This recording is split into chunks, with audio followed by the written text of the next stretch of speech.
by Edmond Hamilton. The Knowledge Machine. I wish now I'd never heard of electroeducation. Sure, it made me a millionaire, but what else did it do to me? What did it do to everybody? The trouble with me was that I was too ambitious. I had a nice wife and we were planning on a family. I wasn't satisfied with just being Pete Purdy, the best electric repairman in New York. I wanted something bigger and better for my family. Boy, did I get it. It began when I was called over to Gotham University to repair a motor generator that had gone sour. It was in the laboratory of Dr. Lewis Kindler, the big psychophysiologist research man there. Of course, I didn't know then who he was. To me, he was just a thin, haggard old guy who looked like a nervous wreck as he told me about the generator. "It must be repaired immediately, at once!" he shrilled. "We're just completing an epical research! Epical, you hear?" I shrugged. "I'll do the best I can, but this model's complicated. It'll take a week to rip her down and rewind the coils." "A week?" he screeched. "Impossible! We can't wait that long!" His colleague, a stocky, bullet-headed young scientist named James Carter, tried to soothe the old boy down. "Dr. Kindler, you really must rest. You've been working too hard for months on these experiments. You know now it's a success. Why not try to relax?" "Relax!" screamed the old scientist. And then, all of a sudden, he went clean off his head. He just collapsed, raving about rays and neurons and a lot of other stuff. Young Carter called doctors and officials of the university quick. They took him away, yelling at the top of his voice. Next morning, as I was working in the laboratory on the generator, Carter came in looking pretty blue. "Dr. Kindler has had a complete mental breakdown from overwork," he told me. "He's been removed to a sanitarium and may remain there in a schizophrenic state for years." Schizophrenic? That's tough. I wondered what it meant. I guess the old man was a pretty big shot in science, huh? "We had just completed the greatest discovery in the history of psychology," Carter said. "He was tops in the field." I kept on working at the generator while young James Carter walked up and down the laboratory looking pretty moody. He kept staring at a big machine in the corner. It was nothing I could recognize, for I'm a good electrician, but these crazy scientific hookups are way over my head. To me, it looked something like a permanent wave machine with a metal cap like the dames put over their heads. Carter spoke as though he was talking to himself, gritting his teeth as he looked at that big machine. "A discovery that means millions, billions, if I only had enough money to develop and exploit it." I pricked up my ears at that. Scientific discoveries don't interest me so much, but millions interest anybody. "What is the thing?" I asked. "Some new kind of rig for atomic power?" No, it's nothing like that," Carter muttered. "It deals with the mind. I could revolutionize the world with this thing if I had enough money to develop improved apparatus." "Won't the university put up the dough for the stuff you need?" I asked him. He laughed kind of sour. "Of course they would, but they would also then appropriate all title to it, whereas if I could develop it myself, it would make me the richest man in history." That interested me a lot. Here was I, Pete Purdy, with ambitions for Helen and the family we planned to have, and maybe I'd stumbled on a chance to get in on the ground floor of something big. I got up and went over to Carter and looked at the big machine with him. "How much dough would you need for new apparatus?" I asked. "And what is the discovery anyway?" Carter looked at me, his eyes narrowing a little as though he saw me for the first time. "You mean that you might be interested in investing in it, Birdie?" "Purdy," I said, and I hedged a little then. "I don't know. I've saved some money, and also my wife's Uncle Dimblewit left her a legacy last year. We got $30,000, and I was figuring to open up my own electric repair shop when I got a little more." Carter bit his lip. "$30,000, he muttered. "It might be done with that. It just might." "Hold on. Don't spend my dough so fast," I told him. "First, what is the gadget?" He got all eager and excited as he explained. "It's a new method of education." "Oh," I said, and I guess my voice was plenty flat. Well, that's fine, but I don't think there'd be much profit in that. You don't know what you're talking about, Carter blazed. This method of education is new. It's something entirely undreamed of until now. He asked me, when you learn something, when you learn that the Earth is round, for instance, how does your brain do it? I don't know, I said. How does it? The nerve cells of your brain, the neurons, already contain the ideas of Earth and round, he explained. Constant repetition of Earth is round establishes a connection between two neuron groups by gradually lowering the resistance at the synapses of neuron contacts. Thus, when in future you think of Earth, the thought impulse flashes along that low-resistance path to the specific neurons containing round. Being an electrician, I could dimly understand that. So that's how it's done, I said. And that's why you have to study things so long to learn them? Carter nodded quickly. Long study and repetition establishes the neural paths necessary for remembering. But suppose by applying a tiny electronic impulse from outside, you could artificially establish a low-resistance path between those two neuron groups. I got that, too. Then I'd know that Earth is round without having to bother learning it. That's the idea, Carter said. And that's what Dr. Kindler has been working on for years. I worked with him, of course, he added hastily. The discovery is as much mine as his. You see, he went on, we invented a scanner that can change labyrinthine neural connections of the brain by tiny electronic impulses just as you can rewire that generator's coils. With it, we can set up any desired neural paths in an instant by applying just the right electronic impulses at the right points in the network. Any ordinary set of facts requires thousands of new neural paths in the brain. To learn a subject like Sanskrit, for instance, requires tens of thousands. The scanner can put these new neural connections in your brain in a flash by projecting a predetermined pattern of electronic impulses. Can it be done? I asked him. We proved it could be done, Carter told me. Dr. Kindler knew French, and I didn't. The scanner first scanned his neural patterns, isolated those having to do with word meanings, and recorded them on a moving tape. Then we ran the tape back, reversing the scanner so it would repeat that pattern of electronic impulses on my own brain. It took 10 minutes. At the end of that time, I knew French perfectly. That was a little hard to swallow. You mean you didn't have to study it or anything? I said. You just knew it all of a sudden? Exactly, said Carter. I see you look incredulous. I can soon prove the thing by running the same tape through on you. He grabbed the big metal cap that was connected to the machine by a lot of cables and jammed it down on my head. I began to protest. I didn't like the idea of anybody fooling around with my mind, but Carter switched on the machine before I could stop him. There was a humming, and a tape started unwinding inside the machine. I didn't feel anything except a queer tingling in my head. In a few minutes, the humming stopped and the tingling stopped too. Carter took the metal cap off me and looked at me. Well, I don't feel any different, I told him. Vous avez le français maintenant? He shot at me. Oui, parfaitement, I shot right back at him. Mais... I broke off and goggled. Holy cats, it worked! I do know French just like that! I did, too. I could speak it as easy as English, and I'd never known a word of it in my life before. The thing floored me.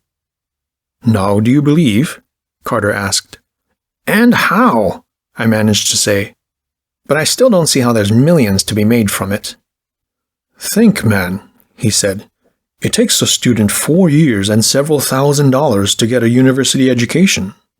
Suppose he can go in and get it off tapes for a few $100s. The possibilities of it hit me just like that. Say, there'd be millions of students for prospects every year. And college students are only a small part of the market, Carter pointed out. Everybody would like to know more than they do. Everybody would like to know higher mathematics, or Latin, or architecture, or 100 other subjects. They don't learn them because it takes too much time and work to study them. But if they can just buy them... Why, there's no limit to the market, I said. How many different subjects could you pour into a guy's brain with the thing? Carter explained that there was a limit to that. The potential neural paths in each brain are limited in number. We found that the average person has a neural index that will allow him to absorb the equivalent of a PhD education from the tapes, but not much more. He added quickly, but there'd be a chance for repeat business even so. The scanner can erase this newfound knowledge from the brain by using a neutralizing electronic impulse. Then the student can learn entirely new subjects. Right then and there, I saw my big opportunity and I grabbed it. "You can count me in," I told him. "But mind, if I put up the dough for the apparatus, I get 1/3 interest." "1/3?" said Carter, kind of puzzled. "Sure, 1/3 for me, 1/3 for you, and 1/3 for Doc Kindler," I reminded him. "Oh, certainly," Carter said hastily. "I'll put Dr. Kindler's share in trust for him, but you understand we'd better not use his name at all in developing this. It would prejudice people if they learned that the co-inventor of this method is now a mental wreck." Next day, without telling Helen, I drew out our $30,000 and Carter and I signed the partnership papers. He'd kept Doc Kindler's name out, as he said, and he'd decided to call our firm the Electro Education Company. Carter rented a small building up in the Bronx, and there we put up the apparatus that he assembled from the stuff I bought. "How about those learning tapes, Carter?" I asked him at the end of the week. "We've got to be able to sell people more than just French." He grinned at me. "I've got a lot of tapes on every subject already. You see, some of the best scientists and scholars in the world are on Gotham University's faculty. Under the pretext of X-raying their brains, I used a scanner to make tapes of everything they know." That kind of shocked me. It sounds like stealing their knowledge without them suspecting it. I don't want anything like that. "Stealing?" Carter answered quickly. "Why, of course not. We'll pay them a fat royalty every time we use the tapes, of course." We tried the tapes out on each other. They worked fine. I went home that night bursting with a dozen professors' knowledge. Helen had her brother Harry and his wife for dinner that night. Harry has always snooted me, on account I'm an electrician while he went to college and works in an office. Tonight, I was loaded for bear when he started making one of his highbrow cracks to show off. It was a crack about astronomy. "Harry, you're a million miles off base," I told him. "The Riemannian conception of space you're talking about is a dead pigeon. It's been proved mathematically." And here I went into the equations. Helen and Harry and his wife all looked at me bug-eyed. I kind of enjoyed it, and I carried on from there. I delved into ancient history, gave some chatty remarks on modern biophysical theory, and then compared a Sanskrit drama with an old Greek tragedy by quoting yards of each in the original. "Where in the name of all that's holy did you pick up all that, Pete?" gasped Harry. I just laughed lightly. "Oh, I'm not one to brag about my learning. I kind of like to keep my lamp hid underneath a bushel." "I noticed that your grammar is still hidden under a bushel," Helen, like a wife does, put in. That dashed me a little. I'd forgotten that my grammar still wasn't so hot. We hadn't had any tapes on elementary English grammar. That night, after the others went, I told Helen the whole story and how our money was now invested in the Electro Education Company. She hit the sky. I had been trapped by a swindler, I was an idiot, and we were going to die in the poorhouse. Next morning, she went with me to give Carter what for and demand our money back. Carter handled her beautifully. He inveigled her to put on the learning cap and then shot French, music, art, and a lot of other stuff into her. From then on, Helen was enthusiastic. So, next week, we hung out a sign and advertised in the newspapers. Carter had written the ad, and it was a good one. "Do you want to know more?" it asked. "Do you yearn to learn, but are you repelled by the dreary prospect of months and years of study? Electroeducation is the answer. Study, classrooms, schools are now obsolete. We guarantee to bestow on you in a few hours enough higher education to pass any university's graduation examinations." Next morning, we found a half-dozen prospects waiting to get into our electroeducation shop. Only it turned out they were all reporters who had come to write funny pieces about our project. Carter was smart. He didn't get mad. He just kidded them along and got one of them to try a sample course. Then he shot a full course of higher accounting into that chap. It seems that reporter was a guy who never had been able to add 2 and 2. He had such a blind spot for arithmetic. When he got up and realized how much he knew, he let out a yell. The other newshawks accused him of faking at first, but the argument induced some of the others to try it. Carter gave them Chinese, nuclear physics, anything they asked. That night, electroeducation hit the front pages of the newspapers with a bang. Some of the articles still claimed it was a fake, but a lot of the writers swore it worked. The result was that we had a crowd around our EE shop next day. Most of them were just curious, but there were a few with money enough and curiosity enough to try a few tapes. When they went out and told the crowd about it, others started coming in.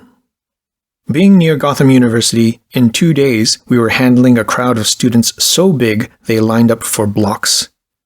They came in with their money clutched in their hot little hands, and they went out crammed with every bit of knowledge their own professors had. Then after 3 days, the Better Business Bureau, the district attorney's office, and the police all came down on us. "This thing is a barefaced swindle of some kind, and I shall see that these 2 men get prison for it," the DA announced. Carter had been expecting just that, and had a lawyer all ready when the preliminary hearing was held. He brought in our witnesses, joyful college students who had quit going to classes altogether because they were dead sure of passing anyway. Then Carter sprung his clincher. "Your Honor," he said to the judge, "the courtroom janitor has agreed for a consideration to let me demonstrate electroeducation on him. Is the court agreeable?" The court was agreeable, so right there in the courtroom, Carter set up our EE apparatus and used it on the janitor. This janitor was a big fathead old guy they called Puddinghead, on account everyone around court knew how dumb he was. Well, Carter shot all our law courses into him. He gave him not only civil law, criminal law, corporation law, and theory of jurisprudence, he also gave him graduate courses in such fancy stuff as the Justinian Code and medieval ecclesiastical law. When it was over, and it took little more than an hour, old Puddinghead got up and talked. He not only proved that he knew everything now about the law, he proved that the judge himself was woefully ignorant about a lot of it. "Electroeducation is obviously all it claims to be," said the judge quickly to stop this painful exposé. "Case dismissed." The courtroom exploded with excitement. Reporters crowded wildly around Carter. I found the judge himself plucking my arm. "Mr. Purdy, in confidence, could you give me those courses too?" the judge asked timidly. Overnight, electroeducation became the sensation of the country. It was like a bomb going off. I'll admit that it sort of floored me. I'm a modest kind of a guy. I'd figured on profits, on maybe even a chain of education shops someday, but I hadn't figured on what EE rapidly became. It didn't grow, it exploded. Within a month, Carter had branches started or underway in every big city in the country. He'd bought up a factory to turn out the EE apparatus. We trained our own operators. It was simple, since we just ran an EE tape to teach them. Our advertising plastered the newspapers, the billboards, the radio. We made the whole country EE conscious overnight. One of our best ads was, "Why go to college for knowledge? Would you drive a horse and buggy to work? Get smart the modern way." And there was a big billboard picture that showed a guy sitting with one of our EE caps on his head. It advised, "Don't be dumb, chum. Put on your learning cap today." For the classier trade, the advertising man had worked out displays that showed a dumb cluck cringing in the middle of a lot of brilliant-looking conversationalists. "Do you envy your friends when they discuss learned subjects?" the ad asked. "Why be inferior? EE will make a new man of you mentally." They poured into our EE shops. They came in such droves that the police had to establish lines at every shop. Carter and I had big offices down in the Monarch State Building by now. My work wasn't hard. I arrived at 11 each morning, smoked a cigar, and then went to lunch for a few hours. The afternoon was not quite so tough. But Carter really worked. I never saw a guy with so much ambition. It kind of scared me the way he kept EE mushrooming out bigger and bigger each day. The universities and colleges had gone nuts. They tried first to suppress us, but they couldn't. They forbade their professors to sell us knowledge tapes, but we offered such big money that the professors did let us put their stuff on tapes on the sly. So the universities just gave up and closed their doors, all except a few bitter enders. Then it was the turn of the high schools and the public schools. Senators got up in the state legislatures and demanded a new educational system. Why should we support a vast, expensive, outmoded school system when EE can give every child better schooling at a fraction of the cost? They asked. The teachers all fought that, of course. But what chance did they have? The taxpayers didn't want to keep up the schools. The parents didn't want to when their kids could learn it all so easy by EE, and the kids themselves sure were wholehearted for EE from the start. The result was that the state set up, instead of schools, EE dispensaries in which our own operators gave kids their stuff. Every kid had to go to school 1 hour a year. He got his year's work shot into him by tape, and that was that. And the state paid us a set fee for every pupil. Money? It came in by tons, by carloads. All over the country, all over most of the world, EE was replacing the schools and colleges. And still, Carter wasn't satisfied. What we have got to avoid is saturation of the market, Pete, he told me. As soon as everyone is full of knowledge, they will quit buying education. Well, there will still be the new generation of students each year, and that brings in a big steady profit, I said. That's not enough, he said in his determined way. What we need is repeat business like the movie industry gets. I'll work on that. And he did. He got big new advertising campaigns planned that kept the public needled by successive waves of advertising. For a while, we plugged science. A man couldn't understand the world unless he was full of science. A woman should be ashamed to meet her bridge club if she couldn't discuss higher physics or colloid chemistry. It wore people down, all right. A lot of them came in and had us erase other stuff and fill them chock full of science. When a man reached his neural capacity, we had to erase to put new knowledge in, of course. We'd had a few sad experiences with guys who wanted to know absolutely everything and who went batty from too much EE. To avoid trouble with the law, our operators were strict on that now. When our sale of science subjects began to fall off, we switched our advertising to concentrate on art. We made expert knowledge of art all the rage.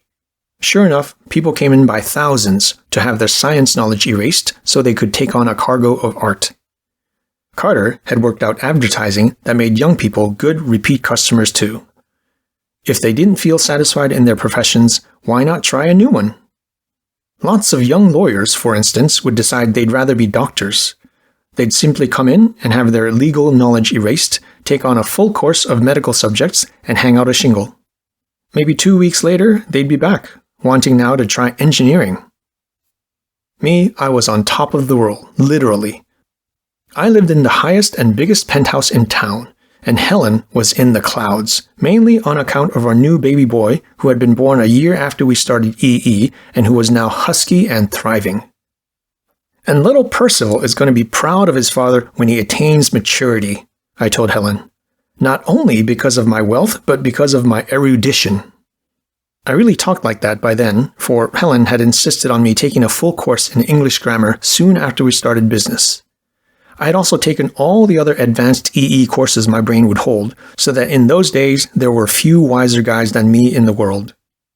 Yes, dear, it is wonderful to know that Percival can be proud of his parents when he grows up, Helen said happily. Well, that's all you ever know about the future, for it was the very next morning that the whole thing busted.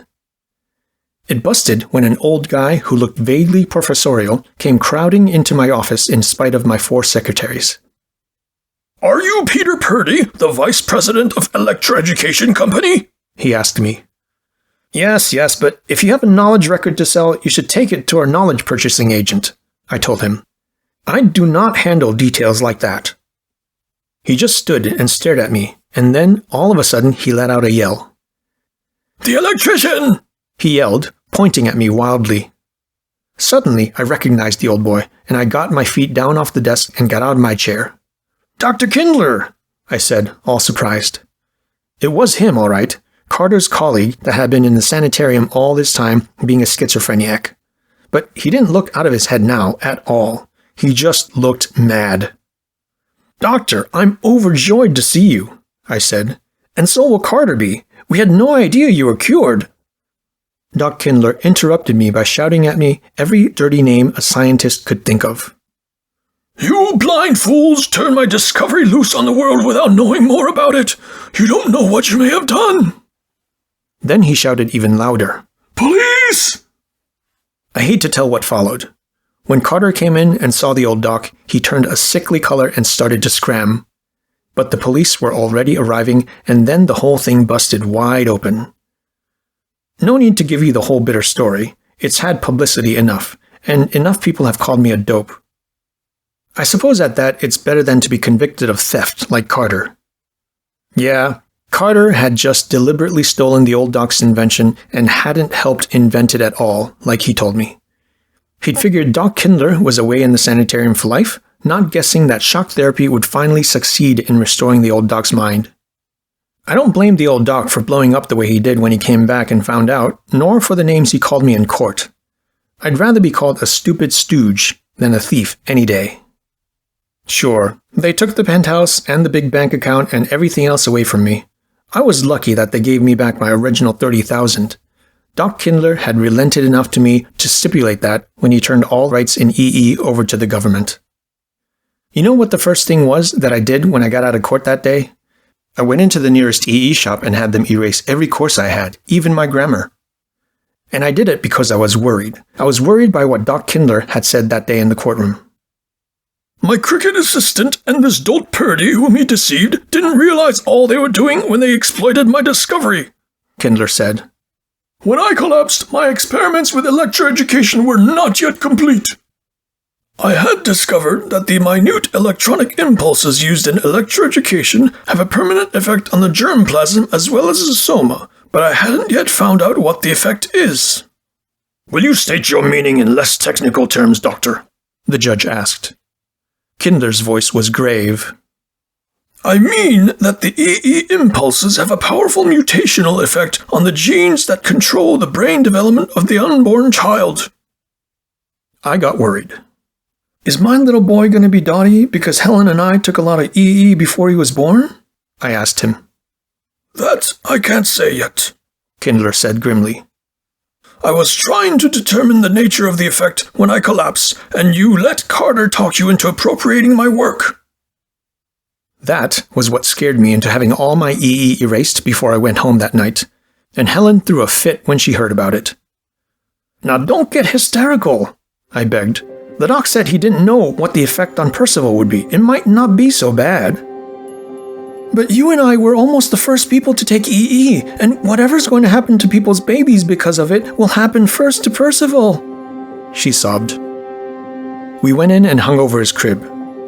I couldn't see a thing wrong with him, and I said so. He was as fat, healthy-looking a year-old baby as you'd want to see, as he lay there looking up at us. "Yes, but what about his mind?" Helen sobbed. "He should be trying to talk by now, but he hasn't said a word."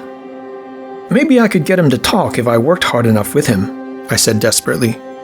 I chucked Percival under the chin. "Say mama, Percival. Coochie coochie, say mama." Percival opened his mouth and spoke. He spoke in a rather wobbly and shrill little voice.